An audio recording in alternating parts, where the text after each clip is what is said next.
I've been on a little hiatus, been trying to get used to school, plus been kind of lazy. So my videos are going to be coming back. And I'm going to start doing something new.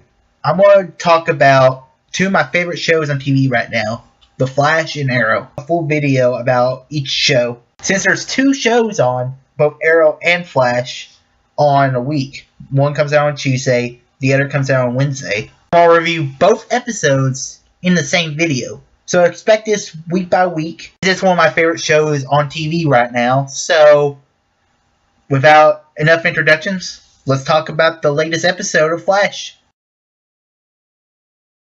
The Flash, Season 1, Episode 10, Revenge of the Rogues. Alright, so this episode takes place right after the events of the Christmas episode. It was a really cool episode. It was really awesome because we introduced one of my favorite characters we've seen in The Flash so far. That's right, Captain Cold. Now, he is my favorite villain we have seen from The Flash so far. But sometimes it's hard to talk. Very interesting. He's very pragmatic. He's always thinking 10 steps ahead of people. We saw at the end of the episode earlier this season. He's in a hotel with a guy and he gives him a gun which apparently shoots fire. In the other episode, we saw Captain Cold. All he wanted was to get money and whatever. Now, he has a mission. His mission to take down the Flash. What's cool about this partnership is this guy, he's very vocal, he's really stupid. That's what I really liked about them two teaming up, because you have Captain Cold, he's a really smart, he's a Sherlock guy, thinks 10 steps ahead of his opponents. You have Cisco, who names a guy Heatwave, and he's like, no, don't you do it. It's kind of like a Ben Diesel, kind of a stupid character. He's just bulky, he's like, I like meat. This episode is also good because we see fallout from the events of the last episode. These episodes are meant to be taking place like a month or two after the events of the last episode. You can tell Barry hasn't really been saving people after the events with the Reverse Flash. It's like, all I care about now is saving my friends and my family. I like that aspect of it. I like the whole training him. He's trying to get faster. He's trying to take down the Reverse Flash. And I'm sure we'll see that at the season finale. I love the Rogues because that's what I like about Flash so far. Villains so far have not been that great. I mean, you have the Reverse Flash, who's awesome. But my favorite villain so far is Captain Cold. He has no superpowers. He's just a guy with a gun. That's awesome to me. I knew at the end of the episode, I was like, oh no, he didn't. Oh, he did. Also, now the Flash is revealed throughout the whole city. Everybody's gonna be like, and then Spider-Man 2 is like, Spidey. Which is something I kind of like, because Flash is not a vigilante like Arrow. Look at it this way. Everybody loves Superman in the animated series, and people don't really like Batman that much. The difference between Arrow and Flash. Flash is more of the hero, and Arrow plays more of the vigilante. He doesn't want to take credit. In the end, this is a great episode. This is the episode that really makes it different from Arrow now. Flash has really become this hero-type character. Curious where they're going to go the rest of the season. I'm really enjoying the show so far. Also, I like this new character, the sister to Captain Cold. Who is she, I wonder? Because really, I don't know anything about the comics. And I'm going to give The Flash, Season 1, Episode 10, Revenge of the Rogues, a 4.8 out of 5. This is a great episode. It's still a great show. I'm glad it's keep on going. And I'm looking forward to see what happens next. Arrow, Season 3, Episode 10, Left Behind. So this was a very interesting episode. This episode pretty much takes place right after the events of the last episode. You all know what happened. Oliver Queen was like, and then fell off a cliff. So he's dead, right? You would be wrong.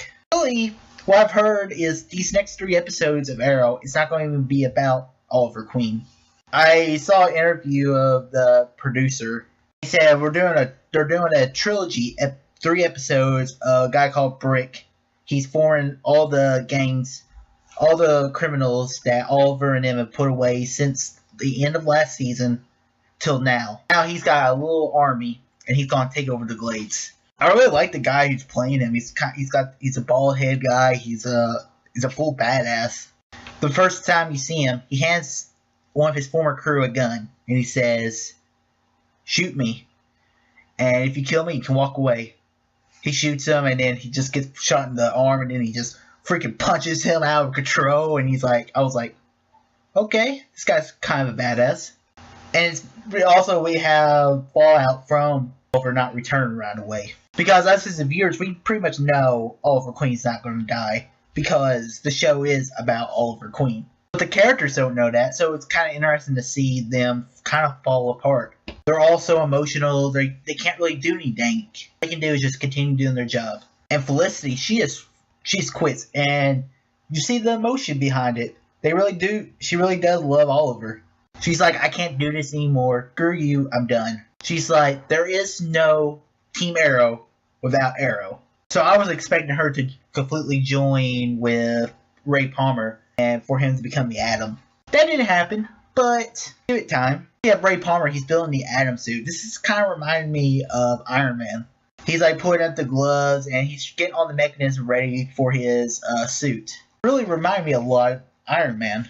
I don't know much about the Atom other than what I saw in an episode of Justice League Unlimited. I think they're doing something completely original with that. Also this episode we see Laurel fully become Black Canary. She is using the sound things and she hits the guy with the metal bar thing. They're all like, who are you? And she's like, the justice you can't run away from. I was like, okay, whatever. I'm not the biggest Laurel fan. She's really hot though.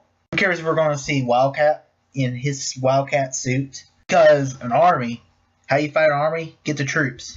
Also, we have Malcolm Merlin and Thea. Merlin's like, I gotta freaking run. Also, we don't get no Oliver this episode, really. We do get Oliver in flashback, which is something I didn't see coming. Because I didn't think we'd see any more flashback with Oliver until he returns back to Starling City. And he returns and Ysayle saves his life. And the hot girl in the flashback shows up in present day as well. So, something tragic must have happened. I'm guessing the kid probably died.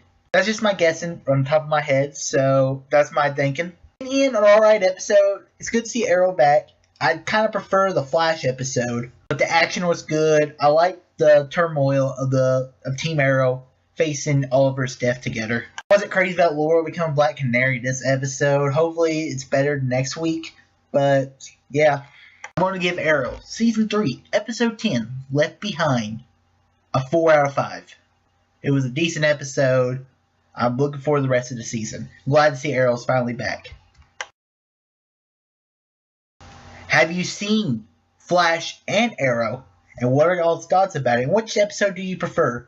Comment below, let me know. If you liked this video, click that thumbs up button. Subscribe to see more. And go to my Facebook page, www.facebook.com/StarfEasy. Stay updated what's going on in the world of Easy Nation. All too easy.